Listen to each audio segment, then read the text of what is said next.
Tenants trash or treasure.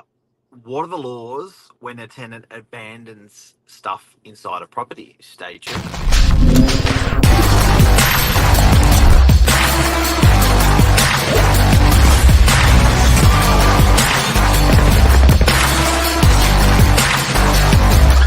I'm the ringleader, so listen up.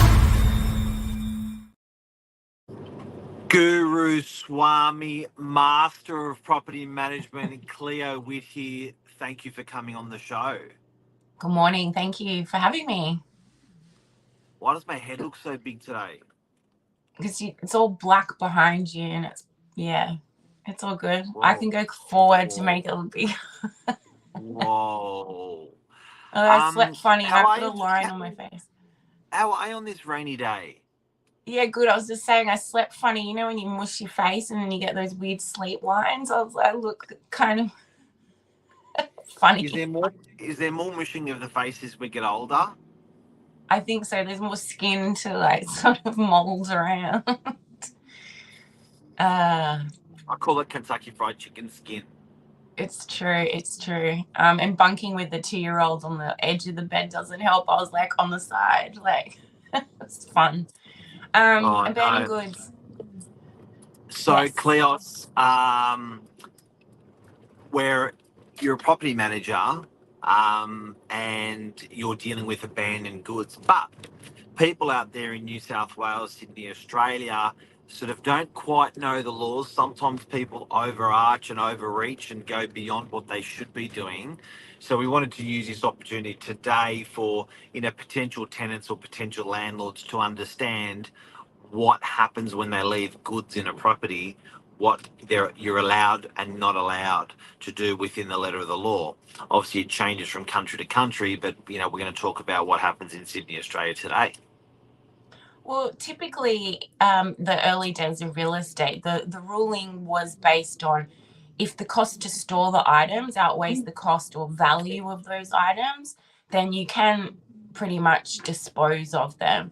So, for example, if it's kitchen foods and preserves and things like that have been left in a cupboard, or, maybe a broom or a dustpan, where it gets tricky is the term value of the items can be misconstrued as to what value the tenant feels that those items may or may not have been.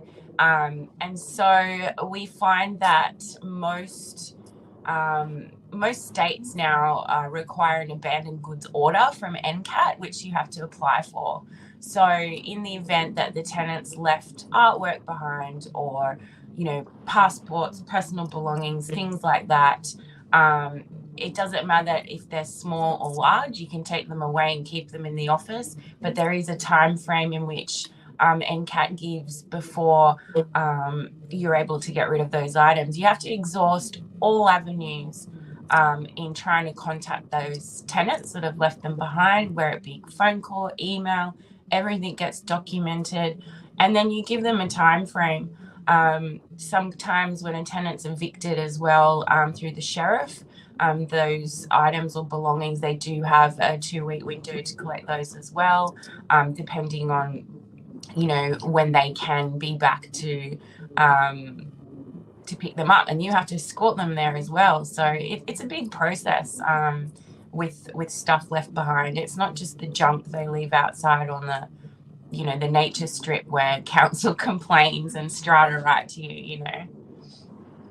So, as an example, memorable items of abandoned items that you've seen. So, there's so many. What would some of them be? Look, one time I'd exhausted all the bond, so the property was left really unclean and there was fumigation needed. And then I go down to the garage, this is in DY, and open the garage door, and there's a Holden Astra in there without number plates. And I'm thinking, oh my God, no. Like, I had no idea, how do I get rid of an abandoned car? And the rule was that if it's not on the street, then council have nothing to do with it. So it's the owner's cost to get rid of this Holden Astra. And I'm like, where and how? Like, this is just insane. And of course, there's no keys in the car. There's nothing, like, it's just a black Holden Astra without number plates on it. How do I get rid of it? And then, we're all talking about, well, like, we could just roll it out and just leave it out on the street. How are you going to get in and roll it out? And it's really tough because the owner, that's a lot of money to get rid of a car and have a pickup truck come and get it. And they'd already spent all this money and the property was already vacant and there was damages. It was just a real nightmare. But what I ended up doing was going through the tenant's application form and going through all the next of kin and employers, and I messaged everyone on that application and I just said, there is a car left in the garage, we'll leave the door open, we don't care how or when, but it needs to go. And miraculously the next morning I turned up and it was gone. So we were lucky. Yeah, it disappeared. So it would be heavy-handed at the end of a tenancy once a tenant's moved out, what I'm hearing, to grab stuff and chuck it. All efforts have to be made to contact the tenant, let them know, remind them. But it's a bit weird, like, even after that, sometimes you get a bit ghosted and stuff is there. So the laws are quite strict, are they? So you reach out to, what does NCAT stand for the lay, that for people who don't understand that are watching?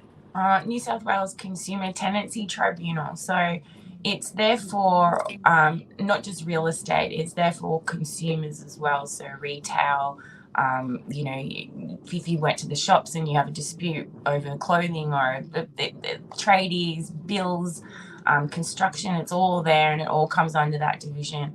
And ours is for real estate.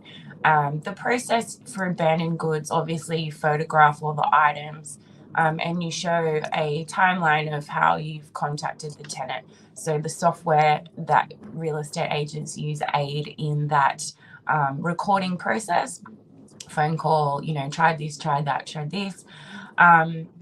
But, some people don't realize as well how expensive the tip costs to get rid of stuff. So, if you can do a pre-vacate, any property managers out there with a tenant that you feel that's been problematic or has been terminated, or for whatever reason you think they might leave stuff behind, it's always good to go there early and just say, look, this all has to be gone by this time.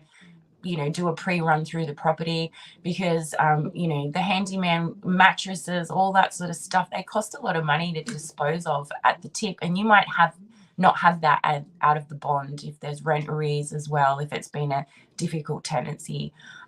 Council cleanup, another thing. I don't know if anyone's tried to book a council cleanup these days. They're so booked in advance. So if you're a tenant moving, in 2 weeks' time, the likelihood is that you have to be a month ahead when you're planning your council cleanup. And no bond can be released until that stuff's gone as well. So if you're relying on council to come and clean up, furniture and things you don't want to take with you to your next property, you have to really think ahead. Quick one before we go. That's abandoned goods inside the property. Often there will be abandoned goods once they move out that mysteriously turn up on the street gutter, and you ring the tenant, they go, "That wasn't me." And the same day they moved out is the same day the fridge, the old couch, the mattress turns up on the gutter outside. Neighbours are like, "We know who this was." How do you handle that? Well, there is the routine inspection video. So detective property managers will go back and go, "Oh, that is the tenant's couch," or "that is the..." I never thought of that. Yeah, so you check that stuff. But like anywhere, if you have something out on the curb for 10 seconds, the likelihood is you'll blink and there's 50 other more items there. So people go, "Oh, well, there's a great opportunity. There's a council cleanup happening," and they just go and pile more stuff on. And so it is really hard with that. If you can do your outgoing really quickly when a tenant vacates, it's a good thing. The strata managers also need proof as well. So they do often just go, "Oh, well, it's your tenant." And we're just like, "But our tenant didn't have that. We've got the videos." Like, maybe it was someone else in the street moving out. They were framed. They were framed, yeah, totally. There's an emergency pickup clause sometimes that you can use with council that I've tried. I've just said, something's been left out. We feel like it's going to turn into a mountain, and they will internally see what they can do to get that. That's just sort of like calling on a bit of a favor, but they do that around DY often because there are a lot of units and it's quite high density. So they do keep on it.